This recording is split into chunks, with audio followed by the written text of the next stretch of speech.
नमस्कार मित्रों, मैं डॉक्टर राजकुमार हिंदी नवजीवन चैनल में आप लोगों का पुनः स्वागत करता हूं। जैसा कि आप भी लोग सोचते होंगे कि काफ़ी दिनों के बाद वीडियो आ रहा है, लेकिन समस्याएं होती हैं तो इसलिए वीडियो थोड़ा लेट आता है। आज का हमारा जो टॉपिक है, जो राष्ट्रीय शिक्षा नीति के अंतर्गत है, लोक साहित्य।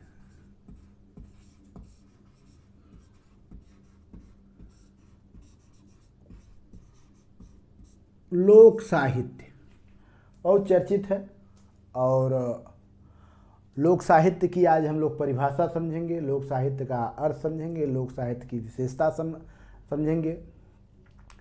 देखिए, होता क्या है मित्रों कि हमारे समाज में शुरू से ही दो तरह के लोग रहते हैं। ठीक है, कोई भी समाज हो, ये समाज में दो तरह के लोग होते हैं। हमेशा से मतलब होते रहे हैं, बाद में भी होते रहेंगे। एक होता है शिक्षित समाज,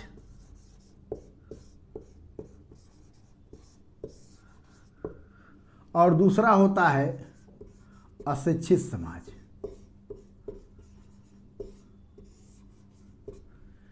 ठीक, यानी ये हम कह सकते हैं कि शिक्षित समाज का मतलब ये हुआ कि थोड़ा सा वह सभ्य हो, अपनी संस्कृति सभ्यता को लिखित रूप में प्रस्तुत करे।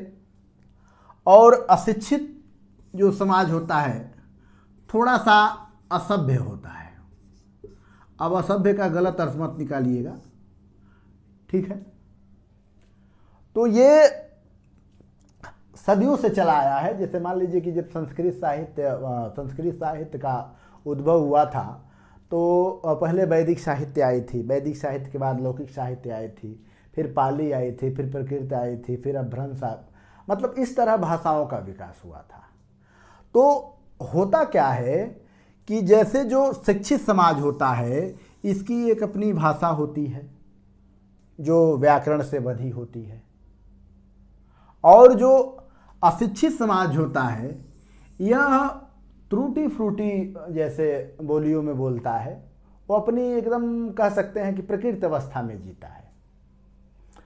अब इसी शिक्षित समाज से, जो शिक्षित समाज होता है, इससे शिष्ट साहित्य का निर्माण होता है।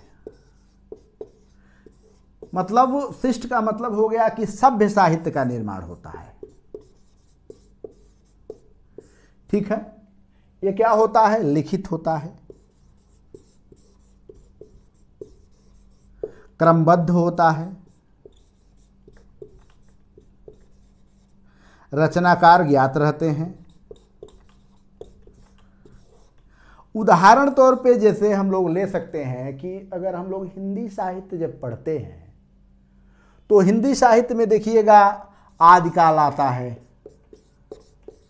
ठीक है, फिर उसके बाद भक्ति काल आता है, रीति काल आता है, आधुनिक काल आता है। ये क्या है? ये लिखित रूप से हमको प्राप्त है। तो यह जो शिष्ट साहित्य होती है यह एक सभ्य समाज द्वारा इसका उदय होता है, और जो ये अशिक्षित वर्ग होते हैं, ठीक है, जिसको असभ्य भी कहा जाता है, किसको संस्कृत का ज्ञान नहीं है, तो ये भी अपना एक साहित्य का निर्माण करते हैं। लेकिन चूंकि वह पढ़े लिखे नहीं होते हैं तो क्या करते हैं कि मौखिक परंपरा से, जैसे गीत गुनगुनाते हैं और मौखिक परंपरा से एक दूसरे को देते रहते हैं। चूंकि पढ़े लिखे लोग हैं इसमें नहीं, इसलिए जो इसमें विशेषताएं दिखती है वह विशेषताएं इसमें नहीं होती है। और इसी अशिक्षित समाज द्वारा, यानी जो असभ्य है, अशिक्षित समाज है, इसी अशिक्षित समाज द्वारा लोक साहित्य का निर्माण होता है। लोक साहित्य का निर्माण इसी के द्वारा होता है। यानी गांव में जो लोग हैं, जो पढ़े लिखे नहीं हैं लेकिन प्रकृत अवस्था में जी रहे हैं, उनके पास पढ़े लिखों से ज़्यादा ज्ञान होता है। जैसे पढ़े लिखे लोग पेप्सी कोला पी लेते हैं, ठंडा पी लेते हैं, लेकिन वो लोग मट्ठा पी लेते हैं, दूध पी लेते हैं, छाछ पी लेते हैं। तो ऐसा अंतर होता है। अब प्रश्न मित्रों ये उठता है कि ये तो हमें समझ में आ गया कि लोक साहित्य का निर्माण कैसे होता है। अशिक्षित असभ्य समाज द्वारा ही लोक साहित्य का निर्माण होता है। अब इसमें जो एक ये शब्द है लोक, ध्यान रखिएगा, लोक, यह लोक शब्द के बारे में इसकी उत्पत्ति कैसे हुई, इस पे हम लोग विचार करेंगे।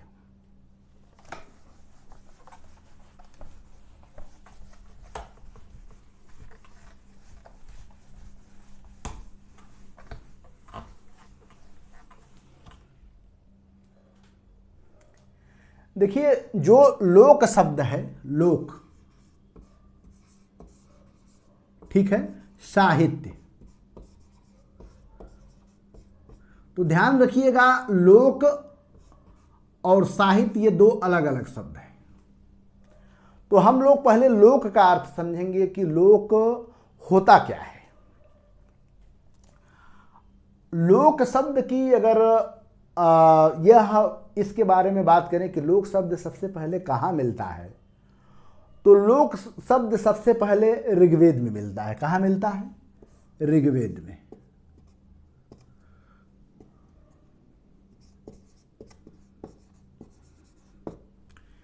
लोक शब्द कहाँ मिलता है?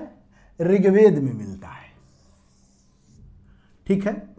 और लोक शब्द का जो यहाँ अर्थ है, वह, इसका जो अर्थ है वह जन से लगाया गया है। लोक शब्द सबसे पहले ऋग्वेद में मिलता है और इसका अर्थ कहाँ लगाया गया है? जन से लोक शब्द का अर्थ लगाया गया है। इसके बाद लोक शब्द का जो दूसरा, जैसे मतलब इसके बाद जो क्रमशः दूसरा जो वेद है, अथर्ववेद, इसमें लोक शब्द की चर्चा मिलती है। लोक शब्द की जो चर्चा मिलती है, ठीक है, ये दो सब प्रकार के लोक शब्द की चर्चा अथर्ववेद में मिलती है। एक है पार्थिव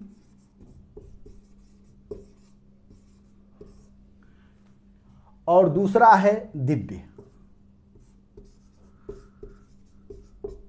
तो ध्यान दीजिएगा, यहां लोक का दो अर्थ है। क्या क्या? पार्थिव, दिव्य। पुरुष सूक्त में जो इसका लोक शब्द का अर्थ मिलता है, पुरुष सूक्ति,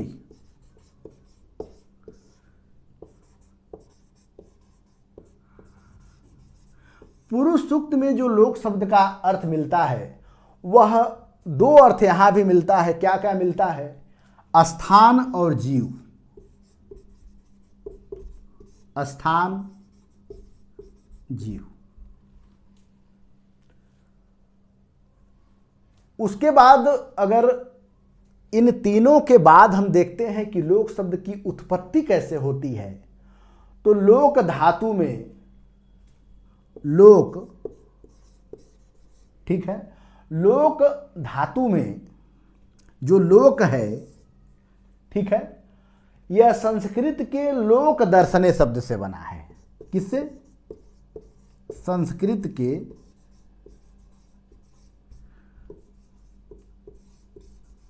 लोक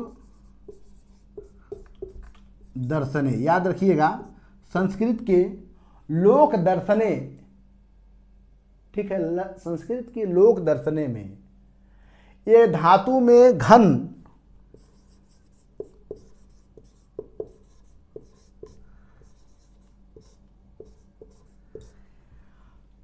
ठीक है, घन प्रत्यय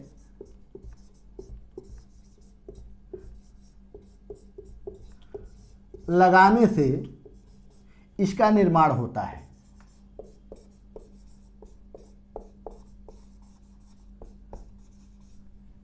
निर्माण होता है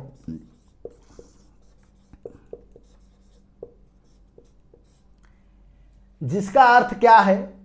देखना। ध्यान रखिएगा, देखना। यानी लोक शब्द का जो शुद्ध रूप से अर्थ है देखना, ठीक है, या देखने वाला, ये दोनों शब्द जैसे मिलता है। और इसी बात का समर्थन भरत मुनि भी अपने भरतनाट्य में इस बात का समर्थन करते हैं। भरत मुनि क्या कहते हैं? भरत मुनि कि लोक शब्द का जो अर्थ है, ठीक है, लोक शब्द का जो अर्थ है देखने वाला है।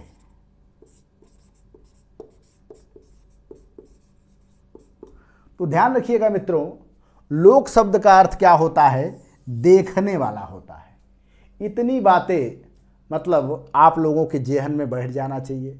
साथ में ये भी बैठ जाना चाहिए कि लोक शब्द का लगभग, अगर शब्दकोश में आप लोग खोजने जाएंगे तो लगभग 7 अर्थ मिल जाता है। और इनमें से कौन कौन अर्थ मिल जाता है? अब ऋग्वेद में देख लीजिए क्या कहा गया है? लोक का अर्थ जन है। जन, ठीक है, लोक का अर्थ पार्थिव भी होता है, लोक का अर्थ दिव्य भी होता है। अब पुरुष शक्ति में लोक का अर्थ स्थान होता है, जीव होता है। एक शब्द क्या होता है? समाज होता है, यश होता है और प्राणी भी होता है। यानी लोक शब्द का ये अर्थ इतना आपके जैसे सिलेबस में कभी कभी पूछ दिया जाएगा कि ऋग्वेद में लोक शब्द का अर्थ क्या है, तो जन है। लेकिन ये पूछ दिया जाए कि लोक का अर्थ क्या है, तो एक चीज ध्यान रखिएगा, देखने वाला। लोक शब्द का अर्थ क्या होता है? देखने वाला।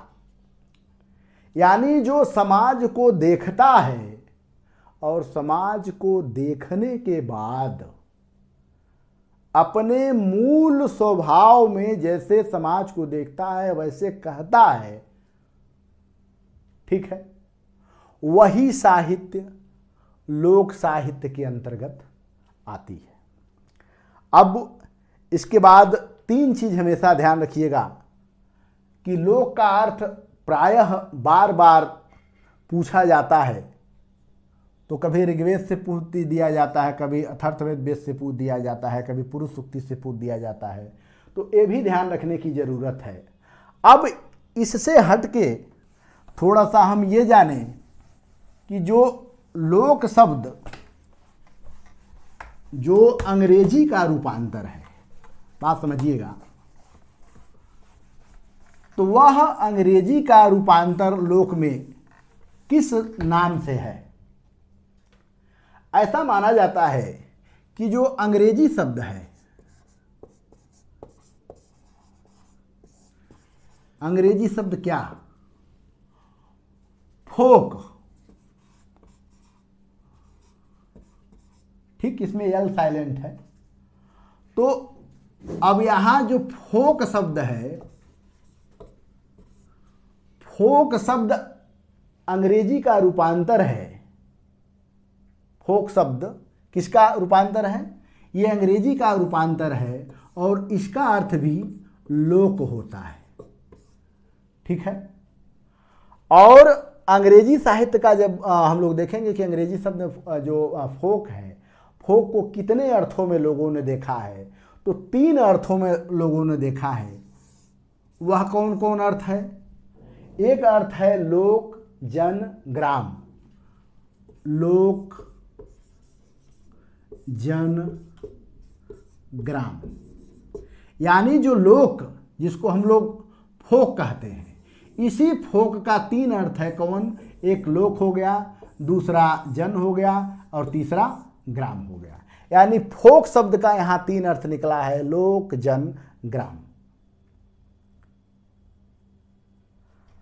ये अंग्रेजी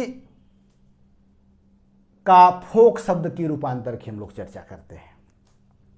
अब इसके बाद लोक साहित्य की परिभाषा भिन्न भिन्न विद्वानों ने अपने अपने विचार प्रकट किए हैं। उसमें सबसे पहले हम लोग कुछ विद्वानों पे चर्चा करेंगे। एक है जो इसके बड़े प्रसिद्ध क्या बोलते हैं ज्ञाता हैं, या लोक साहित्य में बहुत बढ़िया चर्चा भी है, जाने माने नाम है हजारी प्रसाद द्विवेदी। हजारी प्रसाद द्विवेदी, ठीक।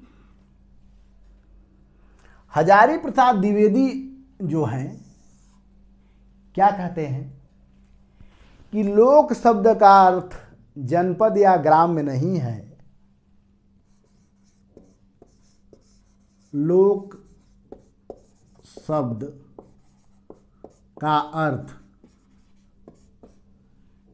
क्या कहते हैं, लोक शब्द का अर्थ जनपद या ग्राम नहीं है। जनपद या ग्राम नहीं है, ठीक है, बल्कि नगरों और गांवों में फैली हुई, बल्कि नगरों और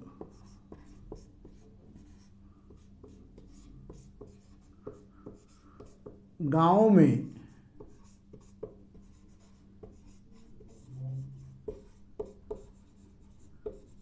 फैली हुई, नगरों और गांवों में फैली हुई वह समस्त जनता है।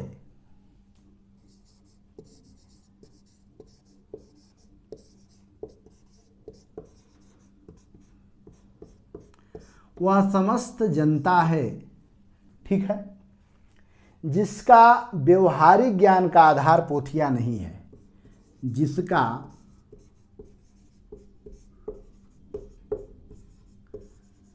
व्यवहारिक ज्ञान का आधार पोथियां नहीं है।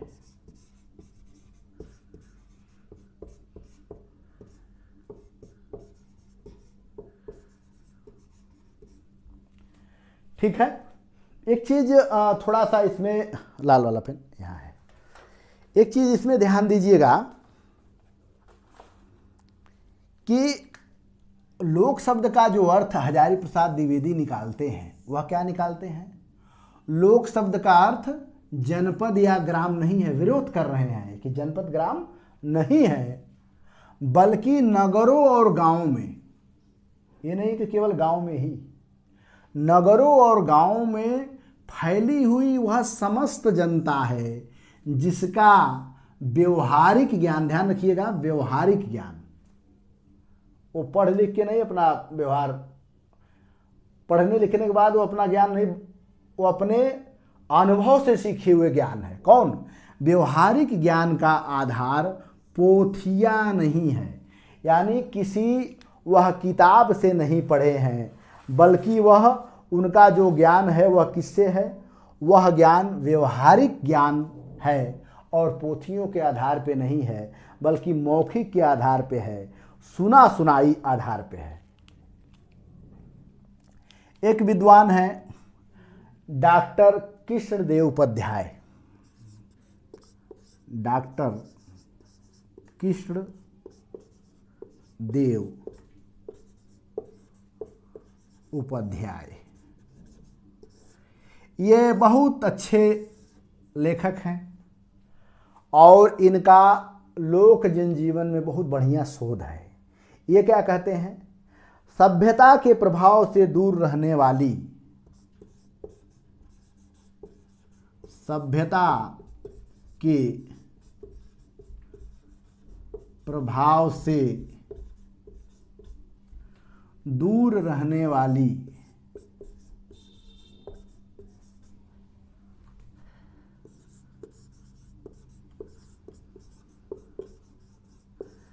सभ्यता के प्रभाव से दूर रहने वाली अपनी सहजावस्था में वर्तमान निरक्षर जनता अपने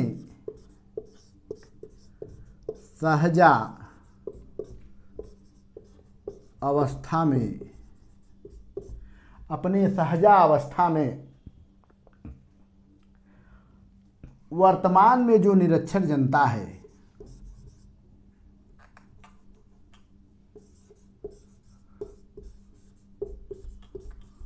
वर्तमान में जो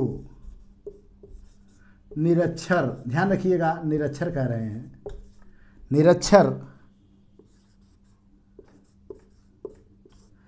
जनता है, उनकी आशा निराशा हर्ष विषाद, उनकी आशा निराशा हर्ष विषाद, आशा निराशा हर्ष विषाद, जीवन मरण लाभ हानि सुख दुख, जीवन मरण लाभ हानि सुख दुख, सुख दुख आदि की अभिव्यंजना, आदि की अभिव्यंजना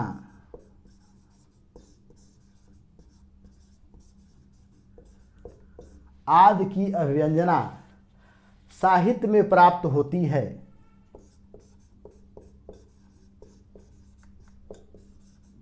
साहित्य में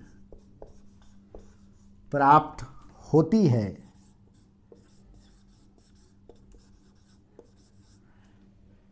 उसे लोक साहित्य कहते हैं।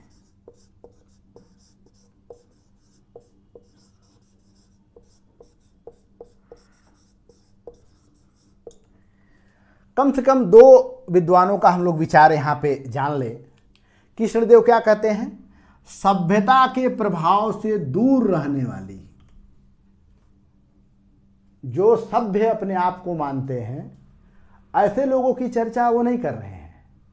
ऐसे लोगों की चर्चा कर रहे हैं कि सभ्यता से दूर रहने वाली, ठीक है, अपने सहजा, सहजा मतलब सरल, अपने सहजा अवस्था में वर्तमान में जो निरक्षर, ध्यान रखिएगा, वर्तमान में जो निरक्षर जनता है, पढ़ा लिखा जनता नहीं, निरक्षर जनता की बात कर रहे हैं, उनकी आशा निराशा हर्ष विषाद जीवन मरण लाभ हानि सुख दुख आदि की अभिव्यंजना साहित्य में प्राप्त होती है, उसे लोक साहित्य कहते हैं। क्या कहते हैं? लोक साहित्य कहते हैं। यानी इनका सीधा अर्थ, मतलब आप लोग देखेंगे इनका सीधा अर्थ क्या है कि लोक साहित्य में वह सब लोग आ जाते हैं जो गांव में हो या शहर में हो, लेकिन वो पढ़े लिखे ना हो, उनका ज्ञान जो है कि व्यवहारिक हो, वो अपने अलग जीवन में मस्त रहते हैं, अपने सुख दुख में सहज अवस्था में व्यक्त कर देते हैं। उनके पास ये जो पढ़े लिखे लोगों की राजनीति है, जो काल्पनिक सुख है, उससे वो लोग दूर रहते हैं और वही लोक साहित्य का निर्माण करते हैं। यह लोक साहित्य की परिभाषा, दो परिभाषा विशेष रूप से आप लोग जैसे रट लेंगे, बार बार जैसे पूछा जाता है, ठीक है। और आज हम लोग बस यही अपनी बात समाप्त करते हैं। अंत में यह हम बता देना चाहते हैं कि लोक साहित्य उस साहित्य को कहते हैं जो गांव में विकसित है, शहरों में विकसित है, लेकिन किसके द्वारा विकसित है? निरक्षर लोगों के द्वारा विकसित है। उसमें हर्ष है, आशा है, विषाद है और मौखिक परंपरा है। वही लोक साहित्य है। और लोक का अर्थ क्या होता है? देखने वाला होता है। इतना हमें जरूर याद रखना चाहिए। इसी के साथ बहुत बहुत धन्यवाद। बने रहिए हिंदी नवजीवन चैनल के साथ। बहुत बहुत धन्यवाद।